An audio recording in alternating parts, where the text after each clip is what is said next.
Second number, Burma Myanmar के हालात जो थे आप जानते हैं। गुज़िश्ता कोई 8 साल पहले, 7-8 साल पहले मुसलमान मर्दों को, औरतों को, बच्चों को, बूढ़ों को बाज़ाब्ता तौर पर बुद्धिस्ट कौम के लोगों ने इतना मारा था और मार मार करके उन्हें आग पर भून रहे थे लोग। लाखों की तादाद में मुसलमानों के साथ जुल्म और अत्याचार हुआ। उसके खिलाफ बंबई में आजाद मैदान में प्रदर्शन हुआ। जब आजाद मैदान में प्रदर्शन किया गया तो प्रदर्शन अभी इख्तिताम पजीर नहीं हुआ था कि लाठी चार्ज शुरू, मार पीट, गुंडागर्दी, पुलिस वालों पे अटैक किया प्रदर्शनकारियों ने। एक बात तो ये होती है कि हमारा प्रदर्शनकारी अपने लीडर की बात नहीं मानता, जिसकी समझ में जो आता है वो लेके नारा लगा रहा होता है। ना लीडर के कहने पे वो सीधे रास्ते पे चलता, जहां मर्जी आती उधर जाता है, जो मन में आया है वो अनाप शनाप बकता है। ये सिस्टम नहीं है दुनिया में जीने का। ऐसा हम करते रहे हैं और अब तक कूटे जाते रहे हैं, इसका कोई रिजल्ट हमारे सामने नहीं आया है जो मुस्बत रिजल्ट हो और हम मुसलमानों की हिमायत में। समझ रहे हैं? तो जब उसके बाद लाठी चार्ज, अब लाठी चार्ज जब होती है तो भगदड़ मचती है। भगदड़ मचने में कुछ नौजवान ऐसे भी होते हैं, वो अपने भी हो सकते हैं और मुझे यकीन है कि अपने तो नहीं होते हैं, वो पराए ही होते हैं जो इसी काम के लिए रेड अलर्ट रहते हैं, तैयार रहते हैं। उनको इस बात की ट्रेनिंग दी जाती है, तुम्हें प्रदर्शनकारियों में घुस करके ऐसे काम अंजाम देने और फिर भाग लेना है।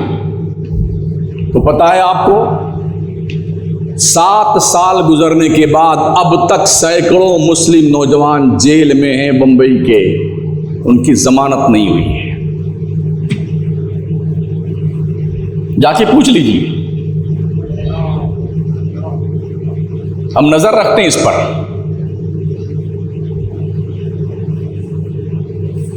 उसके बाद नंबर 3, दिल्ली फसाद के मौके पे 2-2.5 साल पहले मुसलमानों ने अपने हक के लिए और जुल्म तशद्दुद के खिलाफ प्रदर्शन किया। तो जानते हो मुसलमानों के साथ सुलूक क्या हुआ था दिल्ली में? अब तक जेल में सड़ रहे हैं बेचारे।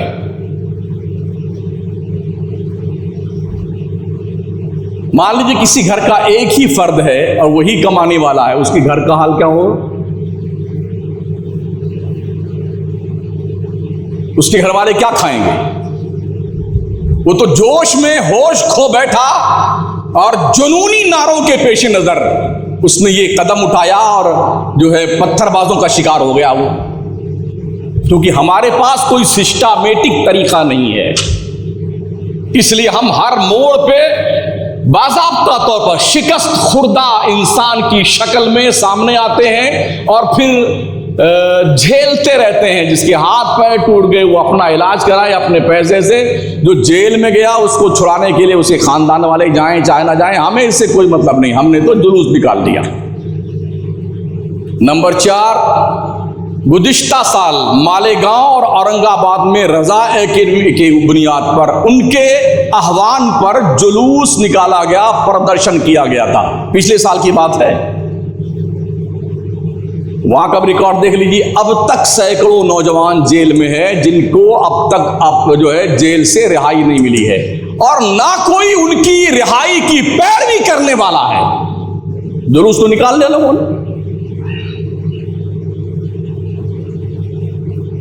कुछ तो अस्पताल पहुंचे बेचारे, जो ज्यादा मार खाए थे वो इंतकाल फरमा गए। कुछ की दुकानें, मकानात वो लूट लिए गए और उनको आग लगा दी गई, फुटपाथ पर आ गए। तो हालात इतने नागुफ्ताबे हैं कि उन मुस्लिमों को जेलों में ठूंस दिया गया और अब तक वो जेल की सलाखों के पीछे है।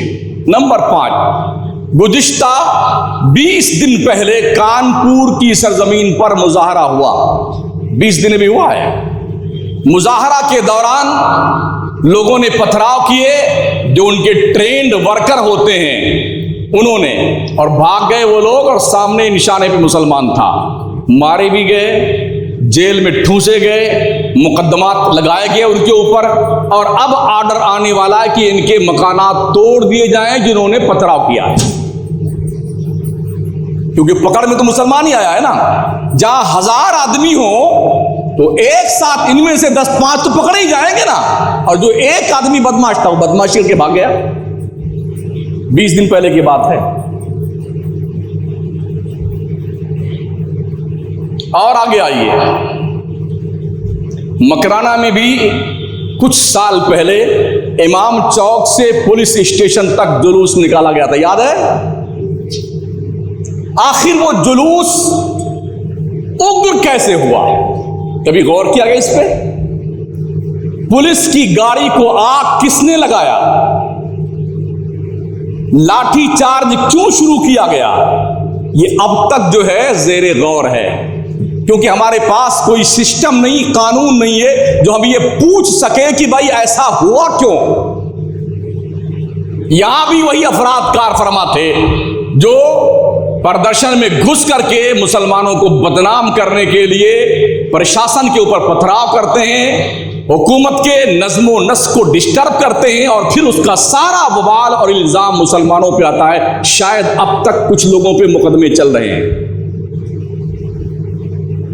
पूछ लेना जा करके, कोई गया पैरवी करने के लिए उनकी।